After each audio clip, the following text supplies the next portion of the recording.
Écoutez, on est content de recevoir Julie Pagis.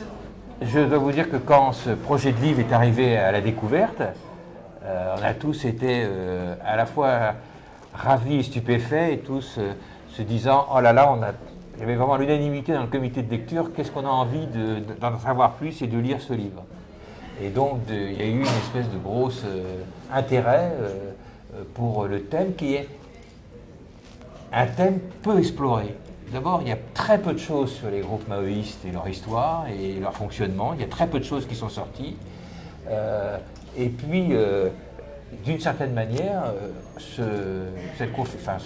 cette soirée vient un peu à la suite des deux autres soirées qu'on a menées, où on a fait une soirée sur l'histoire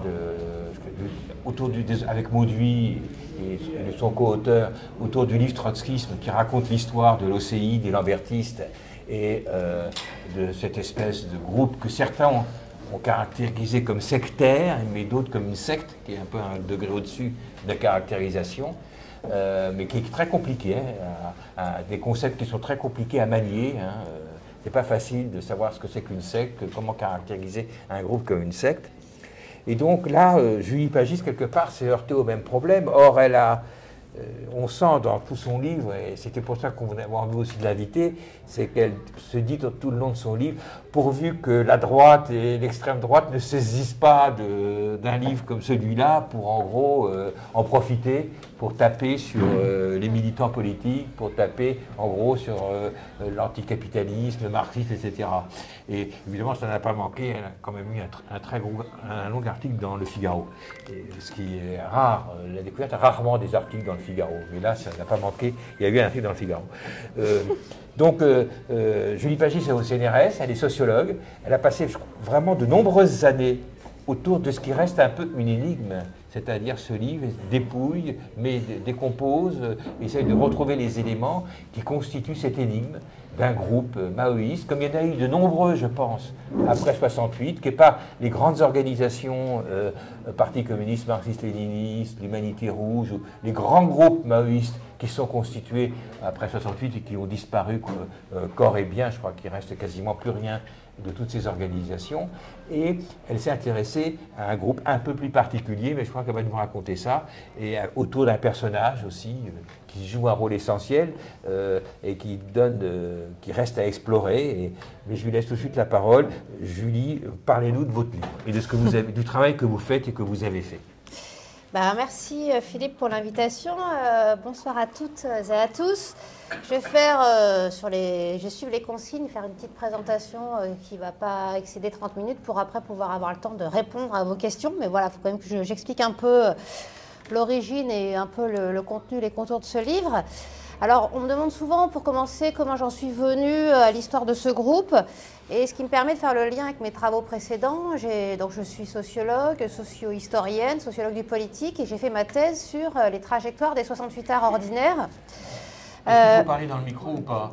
Ce serait mieux que tu parles. Ça va? C'est mieux? Bon, pour les malentendants, voilà. Ouais, alors que normalement je parle fort, mais bon. Et donc, j'ai fait cette thèse sur les trajectoires des 68 arts ordinaires. Et elle a été publiée aux presses de Sciences Po en 2014. C'était un livre qui s'appelle Mai 68, un pavé dans leur histoire. Et en fait, c'est une lectrice de ce livre qui un jour m'envoie une lettre en avril 2015, celle que j'appelle Christine dans Le Prophète Rouge, qui m'écrit après avoir lu le livre de ma thèse et qui me dit « La lecture de votre livre m'a donné envie de parler d'un passé dont on n'a pas trop parlé et qu'on n'a pas trop transmis à nos enfants. » Et donc, on a commencé à échanger par mail, on a échangé par mail pendant 18 mois avant de se rencontrer. Et elle m'a donc peu à peu livré les bribes de son histoire, qui est en fait une histoire collective, qui est l'histoire du groupuscule maoïste qui est au cœur de ce livre. Et au cours de ces échanges, de ces premiers mois d'échange, elle m'a livré l'histoire par bribes. Et ces bribes, par bien des aspects, me rappelaient les trajectoires de maoïstes que j'avais pu rencontrer, de militants révolutionnaires et en particulier de maoïstes que j'avais pu rencontrer dans le cadre de ma thèse, très largement. sauf que je sentais qu'il y avait quelque chose qui clochait dans cette histoire. Il y avait quelque chose qu'elle ne nommait pas vraiment, en fait. Et aujourd'hui, je peux dire qu'il y avait un fantôme, en fait, qui planait sur cette histoire, et qui est le fantôme de leur chef, de ce Fernando, dont elle a mis des mois à me dire le prénom en entier. Elle l'appelait F. Point, ce qui s'appelait tous avec la majuscule de leur initiale. Et en fait, donc, un fantôme planait sur cette histoire. Et donc, c'est ça qui m'a notamment intriguée, moi, en tant que chercheuse, parce qu'elle voulait au départ qu'il y ait un film ou un livre qui soit fait sur l'histoire de ce groupe. Et moi, je lui ai dit honnêtement au début, moi, ça fait 15 ans, ça fait presque 20 ans que je travaille sur les trajectoires des 68 arts. J'ai écrit plusieurs livres là-dessus. Je suis passée à autre chose, donc quelque part, j'ai pas envie. Et en même temps, assez vite, ce qui moi a attiré mon attention, c'était la question de ce chef. Et donc, j'ai accepté de me lancer dans un premier projet en fait de film documentaire sur l'histoire de ce groupe, avec 2 réalisateurs, et on est allé à la rencontre. Donc Christine m'a donné les contacts des anciens et des anciennes membres du groupe. Sauf que quand on est allé à la rencontre des anciens, on a été confronté à de très vives résistances, notamment de la part de certains des enfants de ces militants du groupe qui étaient passés par la crèche prolétarienne mise en place à un moment de l'histoire sur laquelle je reviendrai, et qui quelque part nous ont dit « mais qui êtes-vous en gros pour arriver 50 ans après et pour vouloir exhumer une histoire que nous, ça fait des décennies qu'on essaye de mettre d'ensevelir ». Et donc il y a eu des résistances assez vives qui nous ont fait prendre conscience en fait aussi de la violence et du fait que pour certains, cette histoire était largement traumatique.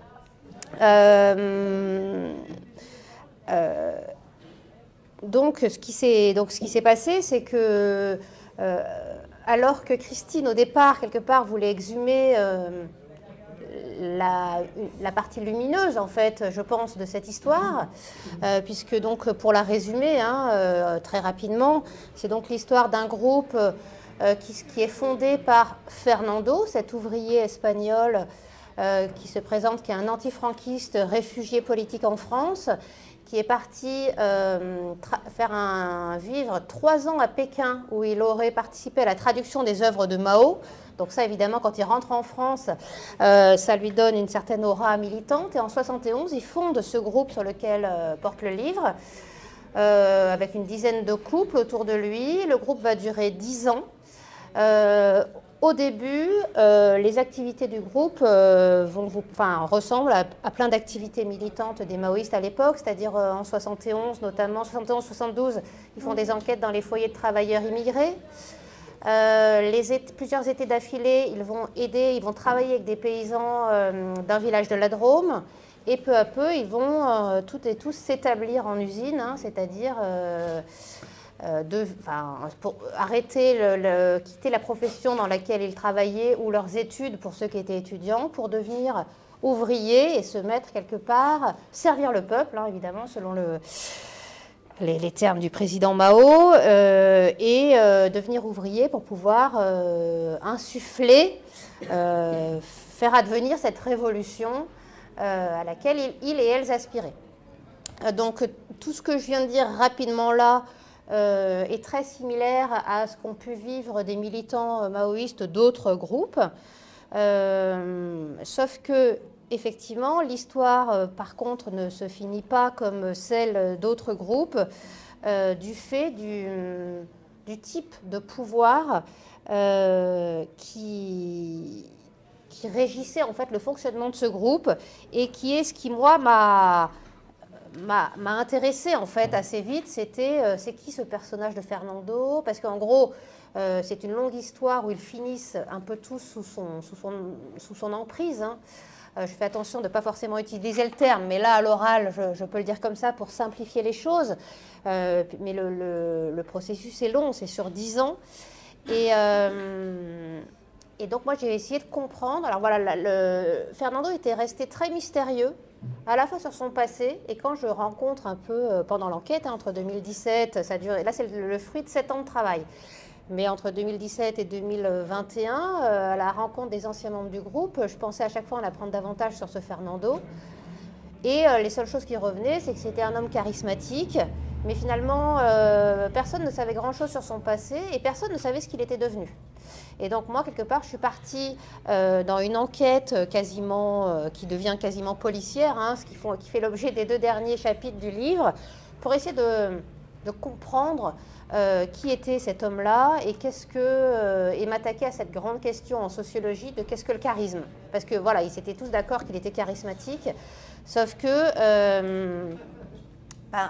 nous, en sociologue, en historien, on se méfie de cette catégorie, de ce mot qui a été largement galvaudé, utilisé à toutes les sauces. Mais du coup, moi, j'ai voulu... En fait, le pouvoir qui régissait ce groupe, assez rapidement, j'ai mis le mot de domination charismatique en revenant à la définition exigeante de Max Weber, un des pères fondateurs de la sociologie, pour qui il y avait un charisme qu'il appelle pur ou un charisme personnel, en fait, qu'il y avait un certain nombre de critères et cette histoire remplissait tous les critères, c'est-à-dire que en fait, le pouvoir charismatique, c'est le pouvoir attribué, c'est le fait que celles et ceux qui vont suivre le leader charismatique lui attribuent des qualités extraordinaires.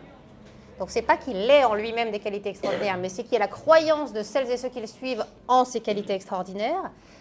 Pour qu'il y ait une domination charismatique au sens weberien, il y a la soumission très importante à l'autorité du chef de la part de ceux et celles que j'ai appelés les encharismés. Il y a l'idée de la formation d'une communauté où on rentre par conversion.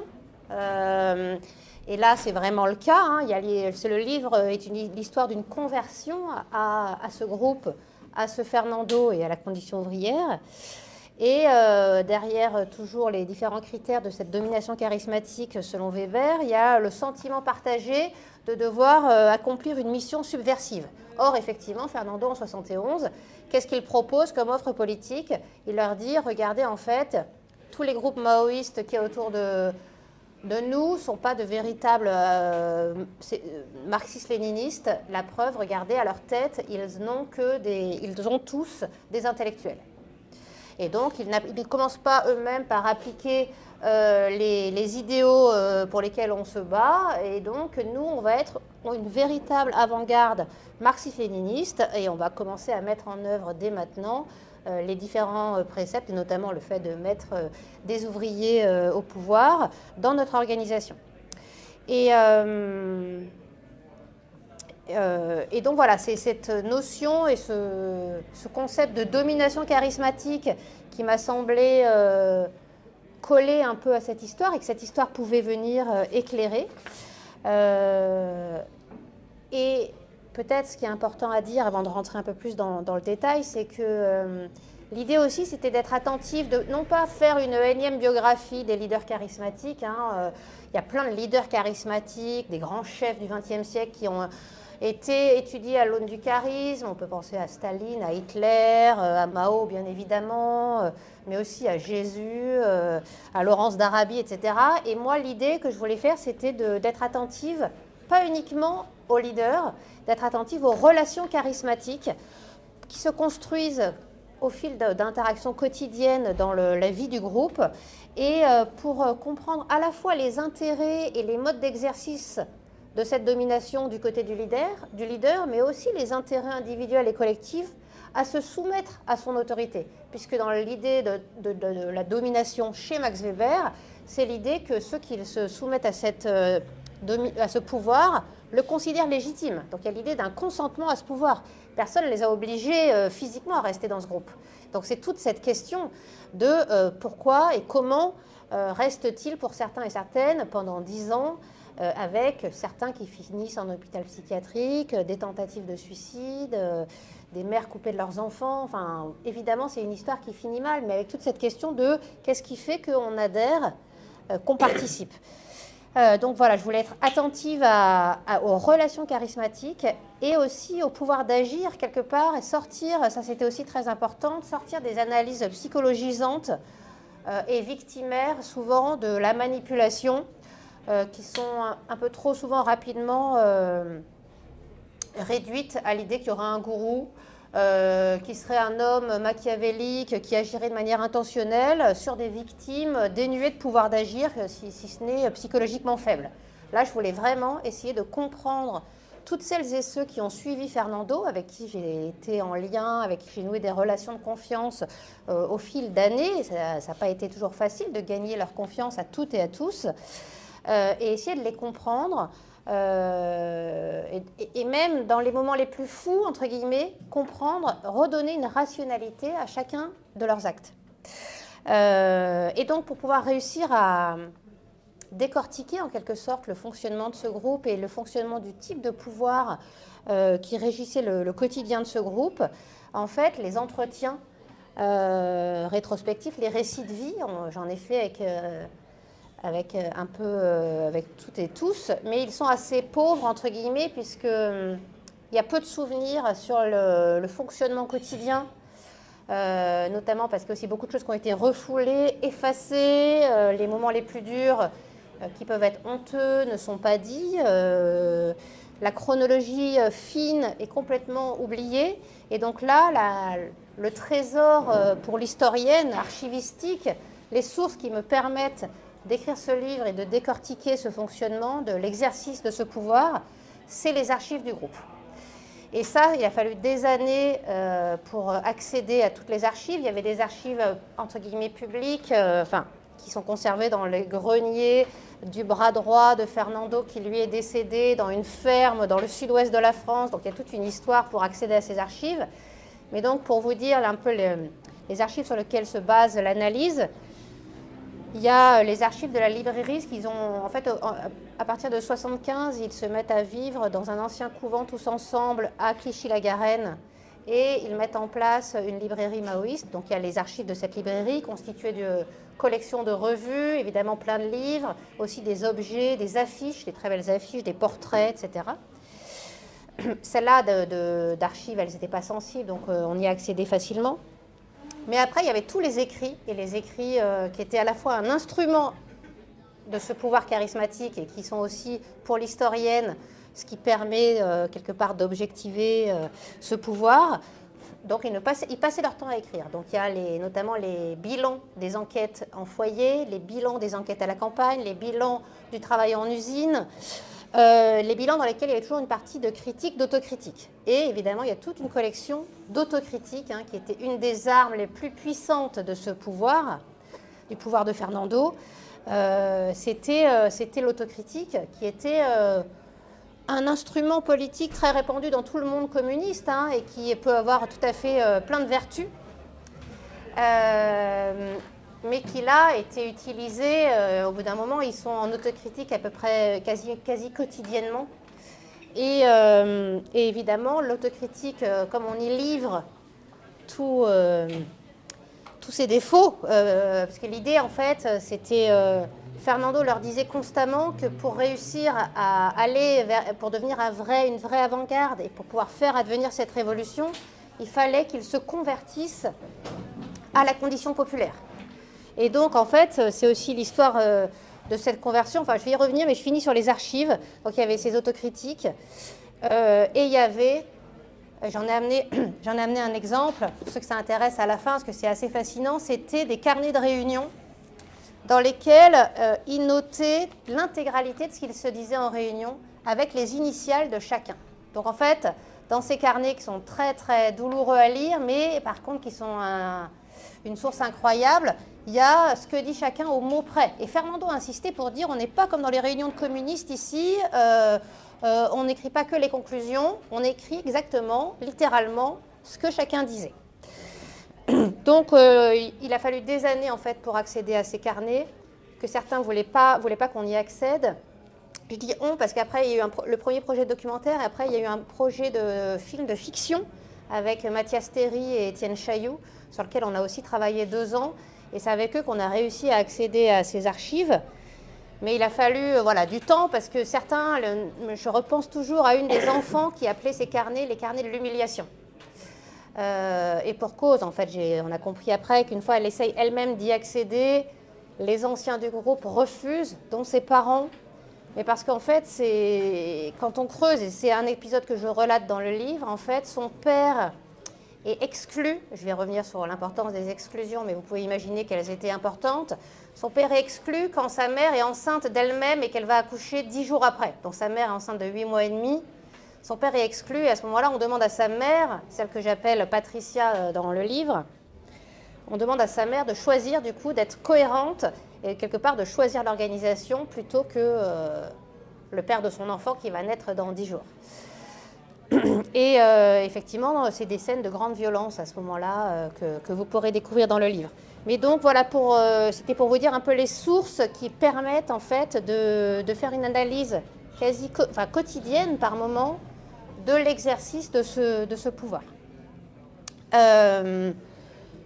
Le temps avance. Un autre point qui me semblait important de dire avant de répondre à vos questions, c'est que donc ce livre, c'est l'histoire de la radicalisation aussi d'un pouvoir. C'est un pouvoir charismatique. Donc le livre commence par, quelque part de manière assez courante en sociologie, j'essaye de comprendre un peu les vies antérieures à la rencontre de Fernando, de celles et ceux qui vont le suivre, pour comprendre où est-ce qu'ils en sont en 1971 dans leur vie. Et je montre qu'ils sont tous en fait dans des moments d'impasse, toutes et tous dans des moments d'impasse biographique. Quelque part 68 et 3 ans en arrière. Pour celles et ceux qui attendent la révolution ou qui se sont dévoués à temps plein pour faire advenir cette révolution, 3 ans, ça commence à faire long. Et là, Fernando arrive avec une proposition de dire, en fait, on peut commencer dès maintenant à mettre nos idéaux en pratique au quotidien. Et quelque part, sa proposition et le fait que de leur demander, c'est obligé, et ceux qui ne s'établissent pas sont exclus, mais ça permet à celles et ceux qui vont le suivre, en fait, de rompre avec des destinées dans lesquelles ils étaient mal. En fait. Et, tous et toutes, là je ne détaille pas chacun, mais n'adhèrent plus à la position qu'ils ont au moment où ils rencontrent Fernando. Et donc au départ, ils le suivent, ils s'établissent en usine, et Fernando leur demande un engagement toujours plus intense au service de la révolution ou de l'organisation.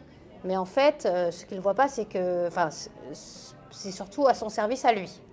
Mais évidemment, comme il fait passer ses intérêts personnels pour ceux de Mao, quelque part, ou de la Révolution, c'est toute cette ambiguïté sur laquelle il joue. Et donc, ce que j'ai essayé de montrer, mais là, je vais le dire mal, parce que ça prend 10 ans, cette histoire, et que tout mon objectif, c'était d'essayer que jamais faire passer pour des fous celles et ceux qui l'ont suivi, et que les lecteurs et lectrices puissent avoir l'empathie que moi j'ai eue pour toutes et tous, pour pouvoir réussir à les comprendre. Mais pour là, quand on a peu de temps pour le résumer, c'est l'histoire d'une radicalisation de ce pouvoir et qui va passer par un certain nombre d'instruments de ce pouvoir charismatique. Donc Fernando va exiger non seulement qu'ils mettent leur temps libre au service du militantisme, mais évidemment bientôt leur sphère professionnelle. Quand ils vont devoir tous habiter, alors ils vont devoir déménager en banlieue pour épouser la condition ouvrière, puis vivre ensemble. Donc il commence à y avoir une dépendance résidentielle au groupe, financière quand ils se mettent à partir du moment où ils vivent ensemble à reverser la quasi-intégralité de leur salaire à l'organisation. Fernando va les couper peu à peu de tous leurs réseaux amicaux, mais aussi familiaux antérieurs. Et il va y avoir un contrôle de leur conduite individuelle et collective, qui contrôle aussi des déplacements. Peu à peu, s'ils veulent aller dans des fêtes de famille, il faut qu'ils demandent l'autorisation qui n'est pas forcément accordée. Ils vont peu à peu aussi supprimer toutes les activités ou les passe-temps qui pourraient être jugés bourgeois, certaines lectures, le fait d'aller au cinéma par exemple, l'écoute de musique bourgeoise, etc. L'idée étant en fait qu'à chaque fois qu'ils font des bilans critiques de leurs actions, et comme forcément les actions ne vont jamais aussi loin que ce qu'on aimerait, sauf que la partie d'autocritique, ils en viennent toujours à conclure que finalement, s'ils n'ont pas réussi aussi bien qu'ils l'auraient voulu, c'est parce qu'il reste une distance sociale entre eux et les ouvriers. Et que donc, en fait, il reste des traces de petite bourgeoisie à éradiquer. Et voilà, en fait, c'est un peu dans cela qu'il sombre, cette espèce d'autocritique permanente où en fait ils restent toujours dans les actes, mais bientôt ils vont chercher dans leurs pensées, ce qu'il pourrait rester de petits bourgeois. Et donc, j'étais en train de lister les instruments de ce pouvoir, donc la dépendance financière. Fernando les coupe des liens extérieurs au groupe, mais en fait va aussi saper les liens affectifs les plus forts, même au sein du groupe, les liens conjugaux, qui sont vus comme quelque part des liens concurrents aussi au temps entier qu'on devrait mettre à la Révolution. Jusqu'au contrôle des naissances, hein, bientôt il va falloir qu'il demande l'autorisation d'avoir des enfants. Évidemment, un autre instrument de ce pouvoir charismatique exercé par Fernando, c'est, puisque je ne l'ai pas dit, effectivement c'était important, en fait pour Weber, pour Max Weber, dans les 3 types de pouvoir, il y a le pouvoir traditionnel, le pouvoir légal rationnel et le pouvoir charismatique. Et en fait, le pouvoir charismatique, contrairement aux 2 autres, il repose sur aucun titre ni fonction. Il ne repose pas sur les diplômes ou les fonctions comme le pouvoir légal rationnel, ni sur une autorité traditionnelle, religieuse ou autre comme le pouvoir traditionnel. Mais du coup, il repose uniquement sur les qualités de la personne qui l'exerce et qui incarne ce pouvoir. Si bien qu'il n'y a pas de hiérarchie codifiée au sein de l'organisation et que quelque part, finalement, Fernando a le monopole de la distribution des places au sein de l'organisation. Il peut nommer, et il va jouer évidemment de ça, à des postes de responsabilité les uns les autres ou les dégrader. Et donc, il va y avoir une instabilité permanente des positions que chacun et chacune vont occuper dans l'organisation. Il a aussi le monopole de l'exclusion, vont être exclus les récalcitrants, en fait, ceux qui n'adhèrent pas aussi à la construction de l'histoire qu'il fait. Par exemple, à un moment très important dans cette histoire, c'est quand sa femme s'enfuit du jour au lendemain, en 1974, avec ses 2 enfants sous le bras. Donc Aline s'enfuit. Et alors même qu'on pourrait se dire que d'ailleurs, ça fragilise son pouvoir charismatique, parce que d'un seul coup, il se retrouve sans sa conjointe. D'ailleurs, il sombre dans l'alcool, il la recherche frénétiquement, il met tous les membres du groupe au service de la recherche d'Aline. Et finalement, il va exclure Anita en l'accusant d'avoir été sa complice, puisque l'été d'avant, ils aident les paysans dans le village de Romois, et elle a passé son été avec elle. Et en fait, quelque part, il arrive, là je le dis forcément vite et mal, dans le livre je le décortique pour justement comprendre tout le monde et pour pouvoir comprendre comment il arrive à persuader tous les membres du groupe de sa vision de l'histoire, qui est celle finalement que Aline a trahi, qu'elle a eu une réaction bourgeoise en enlevant les enfants, en privatisant les enfants et en les enlevant au père. Et finalement, il arrive à retourner tout le monde aussi par une espèce d'une dramatisation, parce que c'est un pouvoir, c'est l'histoire d'un pouvoir qui se radicalise à cause de moments comme ça. Après avoir cherché pendant des mois et mis tous les membres du groupe au service de cette recherche d'Aline, il se rend compte qu'il ne la retrouve pas. Sauf qu'à ce moment-là, il convoque une assemblée générale historique du mouvement et il fait son autocritique dans un espèce de moment solennel en disant « En fait, je me suis fourvoyé, j'ai mis mes intérêts personnels avant les intérêts du groupe, ce qui était le pire qui pouvait être condamné dans ce type de groupe. Et en fait, je vais sacrifier ma vie privée pour l'organisation. » Et donc, en gros, quelque part, il annonce qu'il arrête la recherche de ses enfants et de sa femme pour se consacrer uniquement à l'organisation et à la révolution. Et quelque part, ce faisant, il oblige évidemment l'ensemble des membres du groupe, quelque part, à en faire de même. Et d'ailleurs, hein, la radicalisation de la crèche, donc quand ils se mettent à vivre ensemble dans cet ancien couvent à Clichy-la-Garenne, et qu'il y a la mise en place d'une crèche collective, là aussi c'était assez courant dans les milieux contre-culturels. Alors là, c'était pas du tout contre-culturel, mais les crèches collectives, vu la couleur de vos cheveux, je suis certaine qu'un grand nombre d'entre vous les ont connus.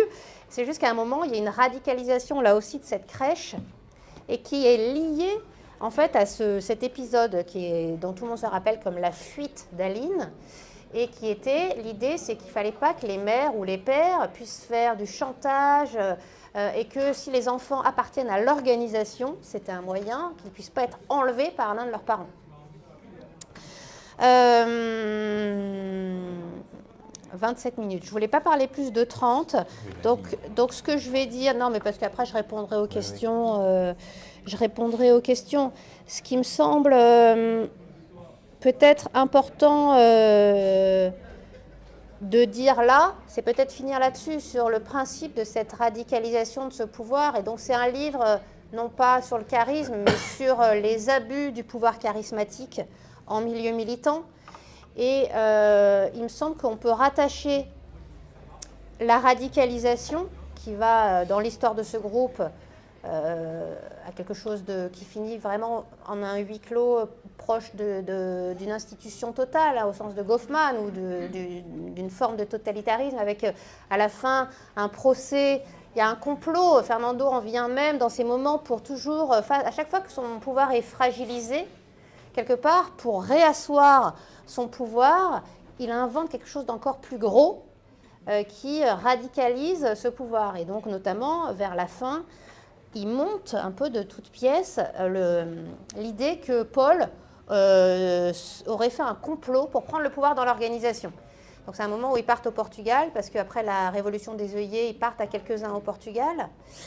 Et à ce moment-là, Paul, qui est en couple avec Anita, qui lui est un Belge d'origine grande bourgeoise, va être accusé par Fernando d'avoir voulu prendre le pouvoir sur l'organisation et sur sa femme aussi. Et quelque part, pourquoi je dis ça, c'est parce que en fait, finalement, le tribunal populaire devant lequel il va être traduit, hein, avec les ouvriers qui sont invités, etc., et quand on décortique un peu la préparation de ce tribunal, les aveux qu'on essaye d'extorquer de Paul, ses autocritiques incessantes, Paul a gardé ses carnets d'autocritique. Donc en fait, là on peut voir aussi à quel point au bout d'un moment il en vient à se dire je me sens coupable, donc je dois l'être, et à quelque part chercher, puisque Paul est dans une dynamique de toujours essayer de se réhabiliter dans le groupe, et donc va venir à lui-même presque s'auto-convaincre que, effectivement, du fait de son éducation, il a peut-être quand même une disposition à vouloir prendre le pouvoir, puisqu'en gros, et je finirai là-dessus, l'analyse des autocritiques qui deviennent un des instruments, et avec ses carnets de réunion d'ailleurs, les carnets de réunion, c'est un des instruments du pouvoir de Fernando, parce qu'il était souvent pas là, il est au Portugal, après il part en Espagne, il part monter un groupe en Espagne, en fait il est peu souvent là, il arrive encore à exercer ce pouvoir à distance, mais parce qu'à chaque fois qu'il revient, une des premières choses qu'il fait, enfin je le suppute parce que je vois qu'une partie de ses carnets après sont soulignés en rouge, c'est de pouvoir relire les carnets, savoir exactement où chacun en est, et du coup avoir les moyens d'appuyer, d'affûter ces techniques de persuasion et de faire, en fait, de réussir à persuader chacun et chacune de sa version de l'histoire en appuyant sur, de manière individualisée et liée aux positions de classe et de genre des uns et des autres, hein, puisque comme vous l'aurez compris dans les autocritiques, la culpabilité, c'est un des ressorts centraux, hein, de l'exercice de ce pouvoir. Culpabilité de classe, bien évidemment, pour toutes celles et ceux qui sont d'origine petite bourgeoise ou bourgeoise, qui ne cesseront en fait de se dire qu'il reste, c'est indépassable en fait, il reste toujours quelque chose de petit bourgeois dans ses actes ou ses pensées. Et voilà, et il va appuyer sur ces sentiments de culpabilité, sur les petites jalousies, ce que j'appelle les passions tristes, les ressentiments, les jalousies, les manques de reconnaissance au sein du couple, de chacun et de chacune, pour quelque part tirer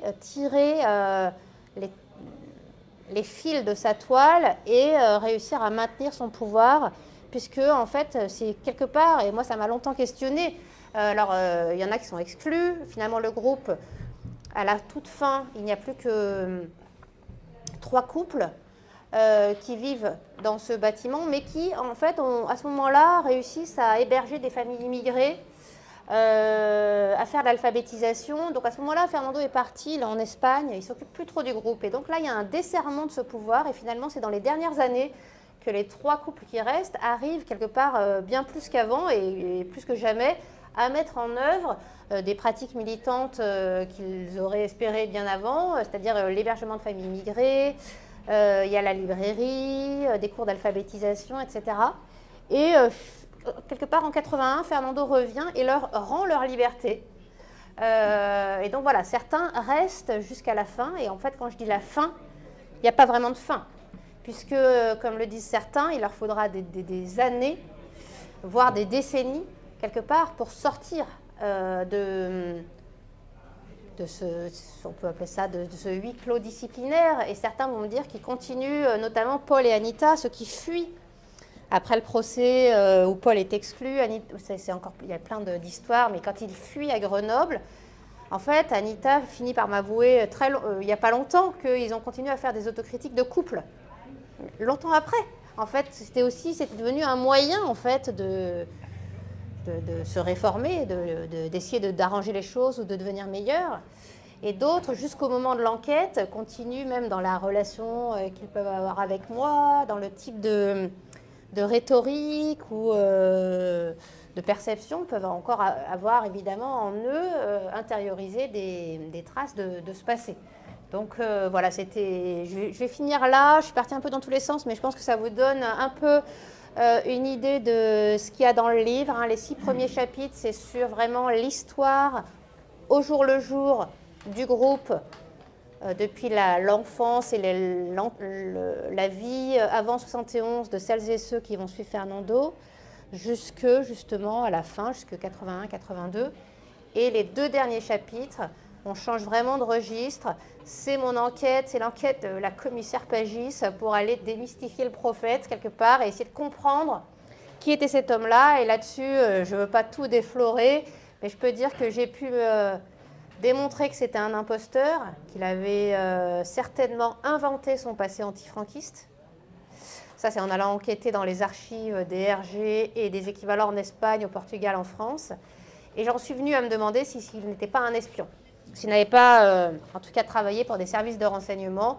Ça, c'est le dernier chapitre, le chapitre 8, la traque de l'espion. Voilà comment se construit un petit peu le livre. Et puis, je vais répondre avec plaisir à vos questions.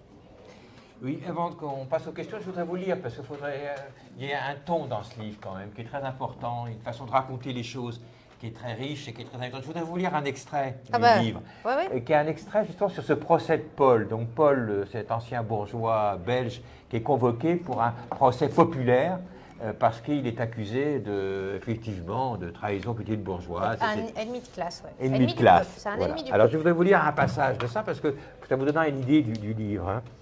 Alors, Paul attendait avec impatience ce grand jour, comme il le raconte dans un texte qu'il a écrit et qu'il a appelé Jésus Mao. Bon. Ouais. Principale source pour retracer le déroulement de cette journée. Alors, citation. « Comment pourrais-je manquer cette réunion qui doit me délivrer du mal ? Je n'aspire qu'à changer.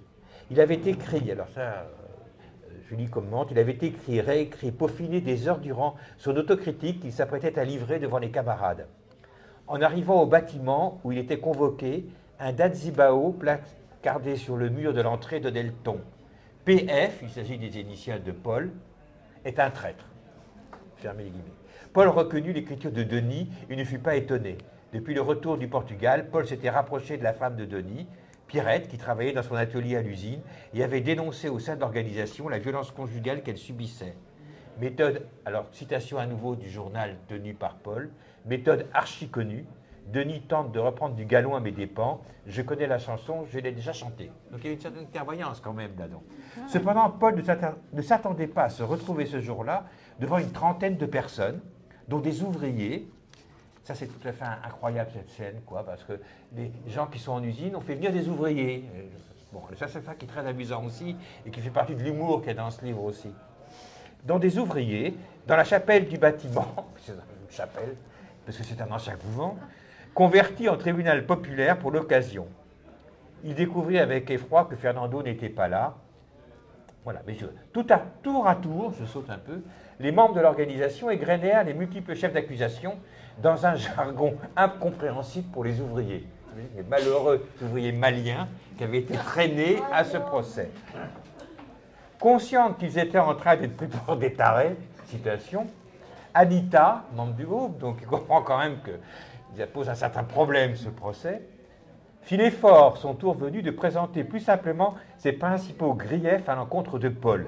elle lui reprocha notamment d'être un mauvais mari et d'être prête à l'abandonner avec leur fille pour l'organisation. Quand la parole fut finalement donnée à Paul pour sa défense, il resta interdit, car il avait tout préparé en croyant devoir s'expliquer entre camarades à qui il réservait des théories copiées des livres saints maoïstes. Il reconnut qu'il était un mauvais militant, mais ne trouva ni les mots ni les arguments à avancer, si bien qu'il finit par bafouiller que dans sa tête, il rêvait des femmes des autres. Fermez la guillemets. Rien d'autre ne sortait de sa bouche. Il se rassit, hagard.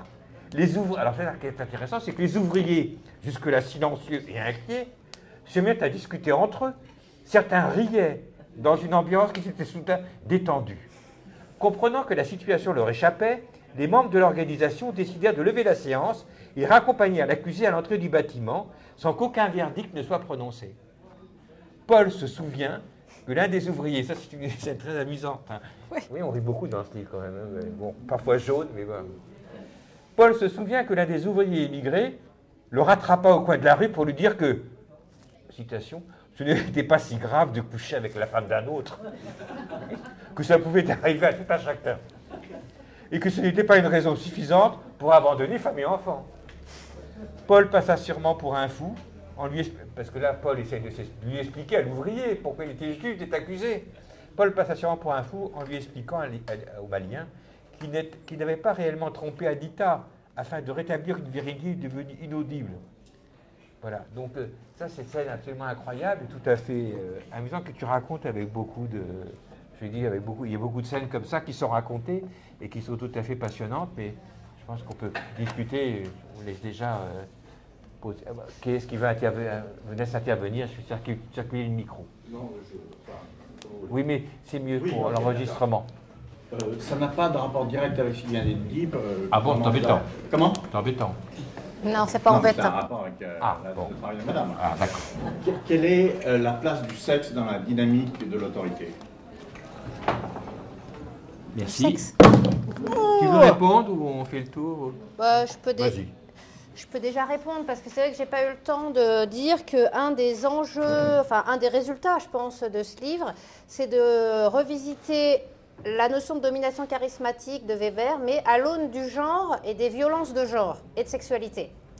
Parce que Weber, après on ne peut pas lui reprocher à l'époque, mais pour lui, il n'a pas du tout réfléchi à la question du genre du charisme et de ce qu'il y avait dans cette domination charismatique. Pour en venir à la sexualité, ce qu'il faut bien dire, c'est pour ça que je fais toujours attention quand je dis qu'ils se mettent à vivre en communauté, c'était pas du tout au même endroit, c'était pas du tout une communauté libération sexuelle. C'était pas du tout... au contraire, là, l'idée, c'était de vivre comme les ouvriers, avec une vision fantasmée, hein, d'ailleurs. C'était il fallait être marié, avoir des enfants, et pas de relations extra-conjugales. Donc, en tout cas, c'était pas la libération sexuelle comme on a pu la connaître dans les milieux contre-culturels. Pour autant... et donc, voilà, si la question, Fernando n'a pas couché avec toutes les femmes du groupe. Mais une fois que j'ai dit ça, il y a quand même...